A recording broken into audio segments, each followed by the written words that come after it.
baik, di sini kami dari kelompok 1 akan membuat video edukasi tentang CHF atau gagal jantung. Baik, sebelumnya perkenalkan, nama saya Randy Septian Sinasa. Saya Muhammad Rizal Bifari. Saya Delina Tigasiti. Saya Ikhlas Tias. Saya Wildan Kusuma. Saya Wildan Asma Hidayat. Saksikan videonya.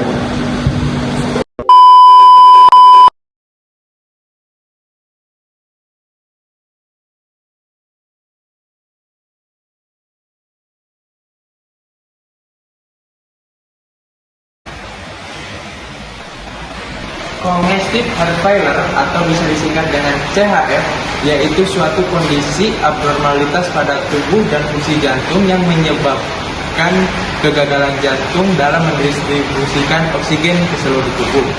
Dan ada beberapa faktor di dalam CHF tersebut, yaitu seperti hipertensi, diabetes mellitus, dan kebiasaan merokok.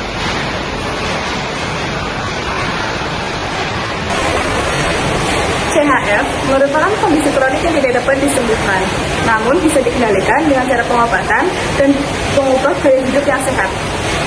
Gejala dari CHF yang pertama itu ada dyspnea atau sesak nafas yang terjadi pada saat kita sedang melakukan aktivitas atau saat kita sedang beristirahat. Yang kedua, badan menjadi mudah lelah dan biasanya terjadi pembengkakan pada kedua kaki.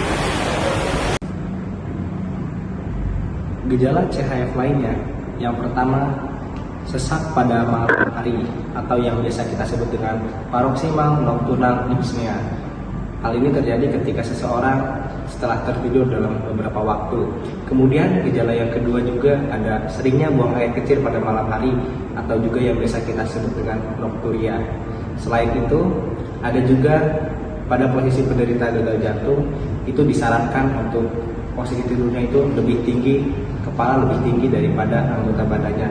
Hal ini dikarenakan jika penderita gagal jantung tertidur secara terlentang, ini akan menyebabkan sesak nafas.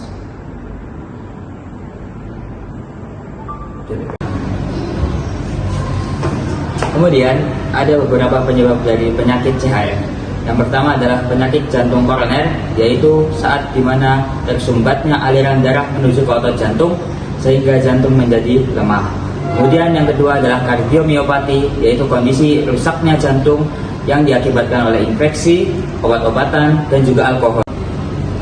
Kemudian yang ketiga yaitu ada kelainan katup jantung yang menyebabkan aliran darah menjadi tidak normal sehingga memperberat kerja jantung. Yang kelima, pola makan dan gaya hidup. Batasi asupan garam kurang dari 2 gram per hari. Kemudian batasi cairan total kurang lebih 1,5 hingga 2 liter per hari. Hindari makanan tinggi lemak dan kolesterol. Stop merokok dan alkohol. Kemudian lakukan aktivitas fisik ringan sesuai kemampuan seperti jalan santai dan senam ringan. Timbang berat badan setiap hari untuk memantau retensi cairan. Pemantauan dan tanda bahaya. Pasien perlu dibawa ke fasilitas kesehatan jika berat badan pasien naik lebih dari 2 kilo dalam 2 hari, sesak nafas bertambah, bengkak makin parah, denyut jantung cepat atau tidak teratur, pusing, lemah, dan pingsan. CHF bukan akhir dari segalanya.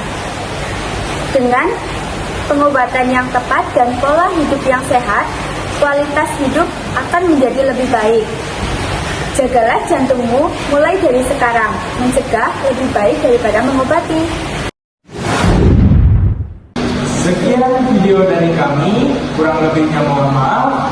Wassalamualaikum warahmatullahi wabarakatuh.